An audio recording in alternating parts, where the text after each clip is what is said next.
کچھ گوشے شاد باری تعالیٰ ہے الرحمن علم القرآن خلق الانسان علمہ البیان الرحمن رحمان علمہ القرآن وہ ہے کہ جس نے قرآن سکھایا. رحمان نے قرآن سکھایا. خلق الانسان انسان کو تخلیق کیا.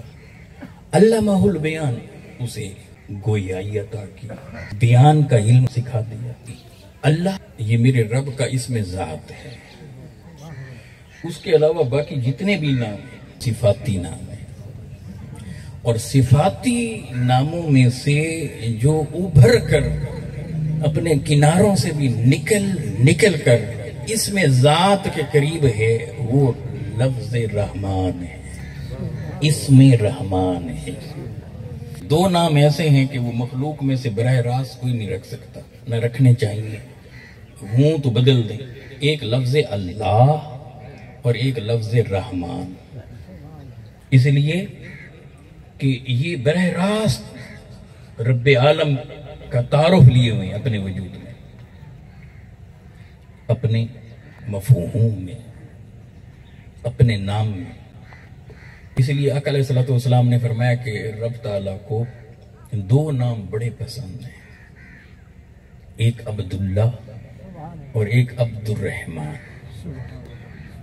دیکھیں اس کے اندر شان عبدیت کے پہلو کو اجاگر کر رہا ہے کہ اللہ کا بندہ، رحمان کا بندہ. باقی ناموں کے اندر دیکھنا پڑے گا کہ وہ مخلوق کے لیے بھی ہوتے ہیں، خالق کے لیے بھی ہوتے ہیں. کئی جہتیں ہوتی ہیں. مثلا اللہ بھی رحیم ہے، حضور بھی رحیم ہے. اللہ بھی رؤوف ہے، میرے محبوب بھی رؤوف ہے. اللہ بھی سمیع ہے، انسان بھی سمیع ہے. اللہ بھی بصیر ہے، انسان. اب لیکن اس کی معنی اور مفاہیم بالکل جدا ہیں. اپنی اپنی جگہ پر ان کا اطلاق ہوگا. لیکن اس طرح سے جب کسی کو سمیع کہہ دیتے ہیں تو کہہ سکتے ہیں. کسی کو مخلوق میں سے داتا کہنا کہہ سکتے ہیں، دینے والا. حقیقی دینے والا تو اللہ تعالیٰ ہی ہے نا. صحیح بخاری کی روایت انما انا قاسم واللہ یعطی. اللہ عطا فرمانے والا ہے. اس میں ارے کاہے کا کوئی شک ہے. مگر لینے والے بنو تو رب بتاتا ہے اگر لینے والے ہو تو دیتا میں ہوں، بانٹتے مصطفیٰ. دیتا میں ہوں، بانٹتے مصطفیٰ ہے. سو جو مصطفیٰ کی بانٹ میں آ جاتا ہے رب کو اس پر پیار آ جاتا ہے. پھر اس کے لیے دنیا میں بھی کامیابیاں، آخرت میں کامیابیاں. کیوں کہ اس کے من میں ایمان کو سجا دیا. بہت سارے نام ہیں لیکن براہ راست رحمان کسی کو نہیں کہہ سکتے. عبد الرحمان کہیں. قرآن مجید میں 48 مقامات، 48 مقامات ایسے ہیں کہ جہاں لفظ رحمان استعمال ہوا. اور آغاز بھی یہیں سے ہو رہا ہے قرآن مجید کا. اللہ سبحانہ وتعالی اپنی بہت سے تعارفوں میں سے تعارف کو ابتداً ہائی لائٹ فرماتے ہیں تو فرمایا الحمدللہ رب العالمین الرحمن الرحیم. اور الرحیم سے بھی پہلے الرحمن. اب یہ اہل علم یہاں موجود ہیں، علماء بیٹھے ہیں، یہ انشاءاللہ آپ ایکسپلین کریں گے کہ رحمان اور رحیم کے اندر کون کون سے زاویے ہیں، دنیا کے اعتبار سے، آخرت کے اعتبار سے، مبالغے کا صیغہ کس طرح سے ہے. یہ ایک نقطہ صرف اتنا سمجھ لیں. قرآن مجید میں جہاں جہاں سنینم استعمال ہوئے ہیں، مترادفات استعمال ہوئے ہیں، وہاں وہ چیز ایسا سمندر ہو جو بحر بے کنار ہو، جس کا کوئی کنارہ نہ ملتا ہو، تو اسے قرآن جو ہے ایک معنی کے دو لفظ لے آتا ہے تاکہ اس کی وسعت کی صرف جھلک دکھائی جا سکے. جیسے قرآن مجید نے کہا کہ وَقُتِلُوا تَقْتِيلًا، گستاخانے بارگاہ مصطفیٰ علیہ الصلوۃ والسلام کے لیے. قتلوا اور تقتیلا دونوں میں، مگر پورا اس کے اندر ایک بیک گراؤنڈ ہے. جیسے آقا علیہ السلام کے لیے فرمایا وسلموا تسلیما، وسلم میں بھی سلام، تسلیمہ میں بھی. یعنی یہ وہ بارگاہ ہے کہ جہاں اتنا سلام بھیجو، اتنا بھیجو، اتنا بھیجو، حدیں ٹوٹ جائیں مگر تمہارا سلام کا تعلق نہ ٹوٹے. الرحمن الرحیم کہ رحمان میں بھی رحم فرمانے والا، الرحیم میں بھی رحم فرمانے والا، تو دونوں کا معنی تو رحم فرمانے والا. تو فرمایا کہ رب کی رحمت اتنی اتنی اتنی وسیع ہے کہ اس کا کوئی کنارہ نہیں ہے. کوئی اسے احاطہ نہیں کر سکتا، کسی ذہن کے اندر وہ سما نہیں سکتی، اس کی رحمت کے سمندر کا کوئی کنارہ نہیں، کوئی کنارہ نہیں۔ فرمایا الرحمن، اب یہاں اللہ نے اپنی اس شان کے ساتھ ذکر فرمایا، اور پھر یہ الرحمن الرحیم فرما کر فرماتا ہے مالک یوم الدین، یہ نہیں فرماتا قاضی یوم الدین، قیامت کے دن کا مالک ہوں یہ فرماتا ہے، یہ نہیں فرماتا کہ قیامت کے دن کا جج ہوں۔ اگر جج بن جائے تو پھر سزا والے سزا پائیں، جزا والے جزا پائیں۔ وہ فرماتا ہے میں مالک ہوں، ٹینشن مت لو، بتا نہیں رہا رحمان بھی میں، رحیم بھی میں، تو میری رحمت کا تو کوئی کنارہ نہیں، پر تم مانو تو صحیح اپنی غلطیاں، کوتاہیاں، توبہ تو کرو، معافی تو مانگو، میرے پاس آؤ تو صحیح، مصطفیٰ کے قدموں میں آؤ، دیکھو میری رحمت کیسی۔ سبحان اللہ، سبحان اللہ۔ تو مالک میں ہوں نا، میں مالک ہوں نا، میں اس دن ہوں گا، میرا محبوب ہے نا، ان کی شفاعت ہوگی نا، تو پریشانی کہے گی، ٹینشن کہے گی، پر اپنے آپ کو تھوڑا سنوارو تو صحیح، میسج یہ ہے اس کے اندر۔ سو اب یہاں اس سے آغاز ہو رہا الرحمن علمہ القرآن، رحمان وہ ہے جس نے قرآن سکھایا، خلق الانسان، انسان کو تخلیق کیا، علمہ البیان، پھر اس کے بعد اسے بیان کا علم عطا کیا۔ اب یہاں پہلا سوال یہ پیدا ہوتا ہے، اللہ فرما رہے ہیں کہ رحمان وہ ہے جس نے قرآن سکھایا۔ ہمیں سیرت کی کتابوں میں یہ بتایا گیا کہ جبریل امین نے حضور کو قرآن سکھایا، ہمیں یہی پڑھایا گیا کتابوں کے اندر، حسابوں کے اندر۔ بعض اہل علم بھی ایسے ہیں، وہ بھی یہی کہتے ہیں جبریل امین آقا کے استاد ہیں، اللہ فرماتا ہے کہ میں نے قرآن سکھایا، اور بندوں میں سے بعض بندے یہ فرماتے ہیں کہ نہیں جبریل امین نے سکھایا۔ اچھا اسے بعد میں ڈسکس کریں گے۔ الرحمن علمہ القرآن، آگے فرمایا خلق الانسان، اب انسان کی تخلیق کا ذکر قرآن بعد میں کر رہا ہے، علمہ القرآن اسے پہلے بیان فرما رہا ہے۔ اللہ اکبر، رحمان وہ ہے جس نے قرآن سکھایا اور پھر فرمایا کہ انسان کو تخلیق فرمایا اور پھر اسے قوت گویا دی۔ اس کا مطلب یہ ہے کہ تخلیق انسانی سے بھی پہلے مصطفیٰ علیہ السلام کو قرآن سکھایا گیا۔ ترتیب یہ بتا رہی، وگرنہ پہلے ذکر ہوتا انسان کی تخلیق کا، پھر یہ ذکر ہوتا کہ قرآن کو سمجھانے کا، تو یوں تو بات نہیں۔ تو پھر دیکھتے ہیں نا کہ انسان کب تخلیق ہوا، کا آغاز تو سیدنا آدم علیہ السلام سے ہے، انسان اول سیدنا آدم علیہ السلام۔ اس نقطے کو سمجھیے، آدم علیہ السلام ہے نا پہلے انسان، کون ہے؟ سیدنا آدم علیہ السلام، ٹھیک ہو گیا۔ تو بھی آقا علیہ السلام سے پوچھا گیا، میرے کریم آقا علیہ السلام، متا وجبت لک النبوہ یا رسول اللہ، آقا فرمائیے نا آپ کب سے نبی ہیں، آپ نبوت کب سے واجب ہوئی، کب سے آپ نبی ہیں؟ فرمایا کنت نبی وآدم بین الماء والتین، وفی روایت کنت نبی وآدم بین الروح والجسد، میں تو تب بھی نبی تھا جب آدم مٹی اور پانی کے درمیان تھے، میں تو تب بھی نبی تھا جب آدم روح اور جسم کے درمیان۔ گویا وجود آدم میں ابھی روح کو انڈیلا نہ گیا تھا، ابھی جسم آدم علیہ السلام میں ابھی روح داخل نہ ہوئی، وہ متحرک نہ ہوئے تھے، ابھی زندگی ہویدا نہ ہوئی تھی، مگر میرے آقا فرمایا میں اس سے بھی پہلے نبی تھا۔ تو اس کا مطلب ہے میرے آقا پہلے نبی تھے، آدم علیہ السلام سے بھی پہلے نبی تھے۔ اب جب دنیا میں تشریف لائے، ولادت ہوئی، تب بھی نبی تھے، لڑکپن میں بھی نبی، بچپن میں بھی، جوانی میں بھی، پھر 40 سال 6 ماہ جب ہوئے تب بھی، مگر اس وقت اذن ہوا، اجازت ملی، اے میرے محبوب وہ جو آپ ہیں نا انہیں بتا دیں۔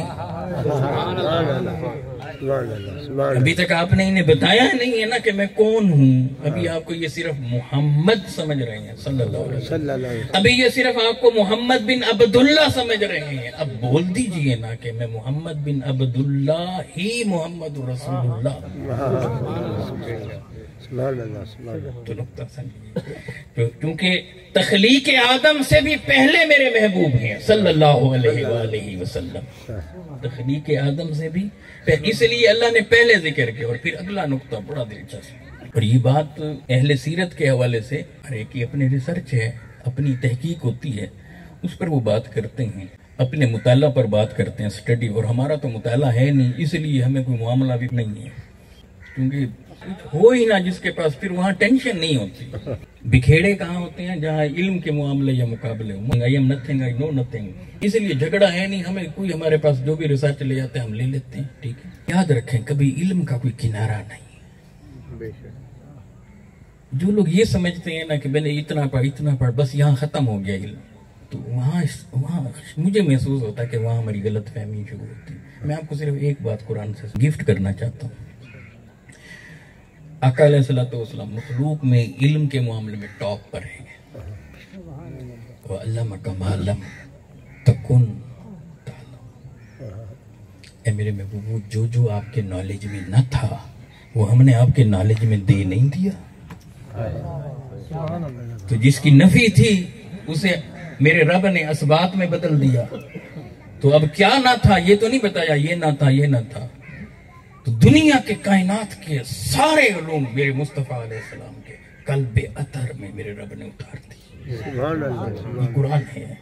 اب جنہیں علم کی بلندیوں پر رکھا مخلوق میں سے، میرے آقا علیہ السلام کے علم سے اگر آپ باہر نکلیں گے تو بس صرف رب کا علم ہے،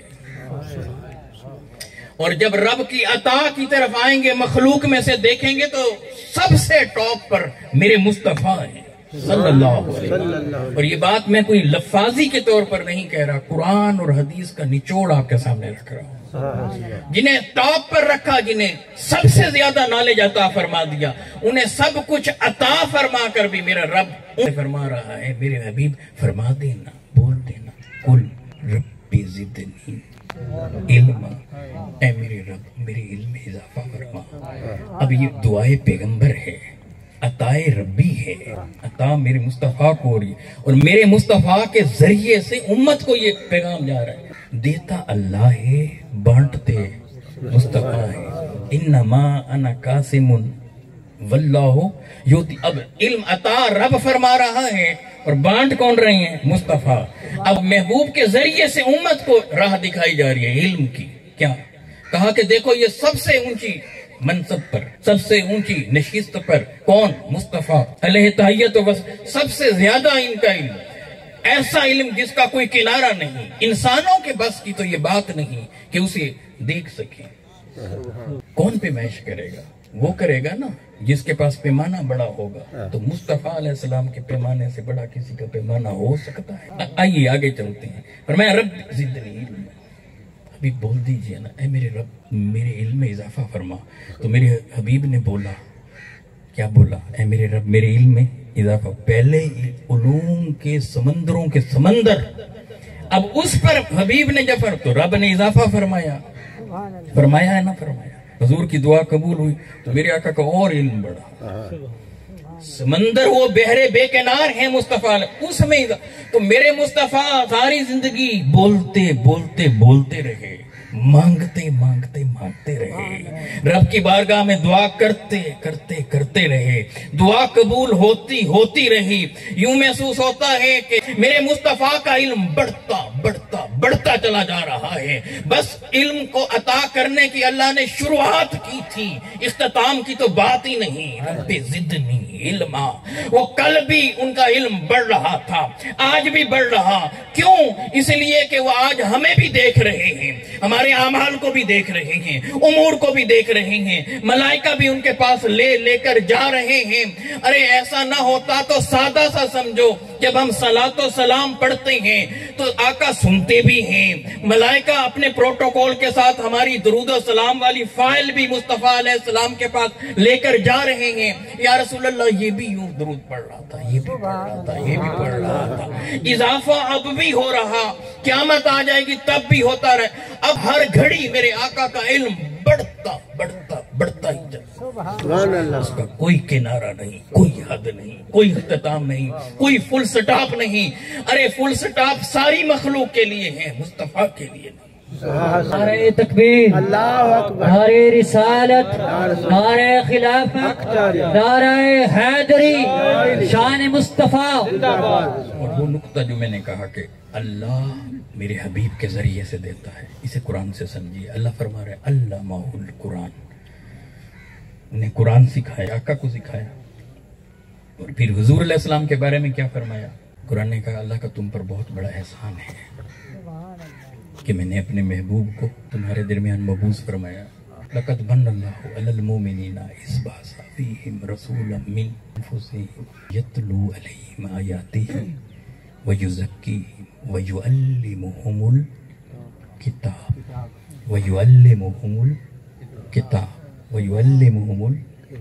یہ محبوب وہ ہیں جو تمہیں کتاب سکھاتے ہیں۔ مصطفیٰ علیہ السلام قرآن سکھاتے ہیں، اور خود کیا فرماتا ہے اپنے محبوب کے بعد؟ الرحمن علم القرآن، رحمان وہ ہے کہ جس نے قرآن سکھایا۔ تو رب نے مصطفیٰ کو سکھایا، رب مصطفیٰ کو دے رہا ہے، اور مصطفیٰ آگے اس قرآن کو یعلمہم الکتاب۔ دیکھیں کہ علمہ القرآن، رب مصطفیٰ کو سکھاتا ہے، مصطفیٰ کائنات کو سکھاتا ہے۔ سبحان اللہ، سبحان اللہ۔ لوگوں کے لیے جو کہتے ہیں کہ جبریل استاد ہیں، حضور شاگرد ہیں، اگر یہ بات ہوتی تو معراج کی رات جب آقا علیہ السلام لیٹے ہوئے تھے، آرام فرما تھے، تو جبریل امین آئے اور آقا کے قدموں کو چوما۔ ایک طرف استاد ہو، ایک طرف شاگرد، ایک طرف پیر ہو، ایک طرف مرید، اب بتائیں کون جا کر پاؤں چھوئے گا؟ پیر صاحب؟ ایسا ہو جائے جس دن اس دن انقلاب نہ آ جائے، یہ کیسے ہو سکتا ہے؟ مدارج کی بات کر رہے ہیں، ادب کے طریقے کیا ہیں؟ اس میں یہی ہے نا کہ مرید جا کر پیر صاحب کے پاؤں کو چھوئے گا، اگر استاد بیٹھے ہیں تو شاگرد جا کر پاؤں کو، پروٹوکول تو یہی ہے نا۔ تو بتائیں کہ اگر جبریل استاد ہوتے تو اس رات آ کر آقا کے پاؤں چومتی؟ آئیے اس بات کی طرف، اس روایت اقرا بسم اللہ، جبریل آئے آ کر عرض کیا کرتے ہیں؟ اقرا پڑھیے۔ تو میرے آقا جواب میں کیا کہتے تھے؟ ماں نبی قاری۔ تو اس کا عام طور پر معنی یہ کیا جاتا ہے کہ میں پڑھا ہوا نہیں ہوں۔ اگر حضور پڑھے ہوئے نہیں ہیں تو پھر پڑھا ہوا ہے کون؟ ارے جن پر پی ایچ ڈیز ہوں، یونیورسٹیاں بنے، اور جن کے علم کی خیرات ساری کائنات کو میسر ہو، انہیں ہم کہتے ہیں کے بارے میں پڑھے ہوئے نہیں ہیں۔ تو وہ کہتے تھے اقرا، اور میرے حبیب کہتے تھے کہ میں پڑھا ہوا۔ یہ سیرت نگاروں کا ترجمہ ہے۔ اس کا ایک معنی یہ بھی ہوتا ہے کہ میں پڑھنے والا نہیں۔ جبریل کہتے ہیں کہ پڑھیے، تو آقا فرماتے ہیں میں پڑھنے والا نہیں۔ بٹوین دا لائنز کیا بات ہے؟ بعض اہل علم نے لکھا کہ جب آقا کو بار بار وہ کہتے تھے نا کہ پڑھیے، وہ نہیں پڑھ رہے تھے، تو وہ جبریل امین رب تعالیٰ کی بارگاہ میں گئے، بھائی تعالیٰ کہاں بھیج دیا ہے؟ میں کہتا ہوں پڑھیے، اور وہ کہتے ہیں کہ میں پڑھنے والا نہیں ہوں۔ تو جواب ملا نا، آپ خود نہ پڑھائیں نا، انہیں بتائیں نا، آپ نے تھوڑی پڑھانا ہے۔ آپ بات اقرا کہیں گے تو وہ کبھی بھی نہیں پڑھیں گے۔ آپ انہیں کہیں اقرا باسم ربک، پڑھیے نا اپنے رب کے نام سے۔ اگر میرے مصطفیٰ پہلے سے رب کو پہچانتے نہ تھے تو سوال کرتے میرے آقا کہ کون رب؟ میرے آقا نے سوال نہیں کیا، جب یہ جواب ادھر سے سمجھایا گیا، اب جبریل آتے ہیں اور آ کر میرے آقا کو سینے سے لپٹاتے ہیں، اور پھر کہا اقرا باسم ربک۔ میرے آقا پڑھنے لگ گئے اقرا باسم ربک۔ دنیا کو پیغام مل جائے کہ جبریل کے کہنے پہ میں پڑھنے والا نہیں، جبریل میرا استاد نہیں، میرا استاد کون ہے؟ جواب دیا الرحمن علم القرآن۔ میرے محبوب آپ انہیں مت بتائیں آپ کا استاد کون ہے، ہم بتاتے ہیں الرحمن علم القرآن۔ رحمان وہ ہے کہ جس نے قرآن سکھایا۔ پیغام صرف اتنا سا ہے، جن کی اتنی عظمت ہے، اتنی رفت ہے، اتنی بلندی ہے، ہم ان کے غلام ہیں، ہم ان کے امتی ہیں، کہ اس امتی ہونے کے لیے انبیاء تڑپتے رہے، مگر ہمیں تو بن مانگے امت مصطفیٰ بنا دیا گیا۔ قیامت کے دن جب حضور علیہ السلام کے سامنے جائیں گے تو حضور شفاعت فرمائیں گے۔ شفاعت سب کی ہونی ہے جس کے دل میں ایمان کا ذرہ موجود ہے، رائی کے دانے سے کم، اس سے بھی کم موجود ہے اس کی شفا، اس میں کوئی شک نہیں۔ لیکن سوال یہ ہے کہ اللہ کے سامنے جب ہم کھڑے ہوں گے، حضور علیہ الصلوۃ والسلام بھی کھڑے ہوں گے، ہم جب وہاں پہنچیں گے کہ اللہ سبحانہ و تعالیٰ نے میرے محبوب سے پوچھا کہ یہ کون ہے، آقا نے فرمایا امتی ہے۔ کون ہے؟ امتی ہے، امتی۔ تو رب تعالیٰ پھر دیکھیں گے کہ یہ تو مصطفیٰ کا غلام ہے، چلو اس کا نامہ اعمال دیکھیں کیسا ہے۔ وہاں لکھا ہوا تھا یہ جھوٹ بولتا تھا، غیبت کرتا تھا، چوری کرتا تھا، زنا کرتا تھا، شراب پیتا تھا، یہ عبادات نہیں کرتا تھا، اس کے اخلاق اچھے نہیں تھے، لوگوں کا حق کھاتا تھا، زمینوں پہ قبضے کرتا تھا، لڑتا تھا، اکڑتا تھا، اس کی گردن میں سریا تھا، تکبر کا پیکر تھا۔ تو آپ یہ بتائیں کہ جب یہ وہاں نامہ اعمال ہمارا کھلے گا، ادھر سے مصطفیٰ نے ہمارا تعارف کرایا ہوگا رب سے، تو بس پوچھنا صرف یہ چاہتا ہوں، اس وقت میرے حبیب خوش ہوں گے یا شرمندہ؟ اگر شرمندہ ہوں گے تو کیا وقت آ نہیں گیا کہ حضور کی خاطر آج کم از کم ایک گناہ کو تو اپنی ذات سے نکال کر یہاں سے اٹھیں؟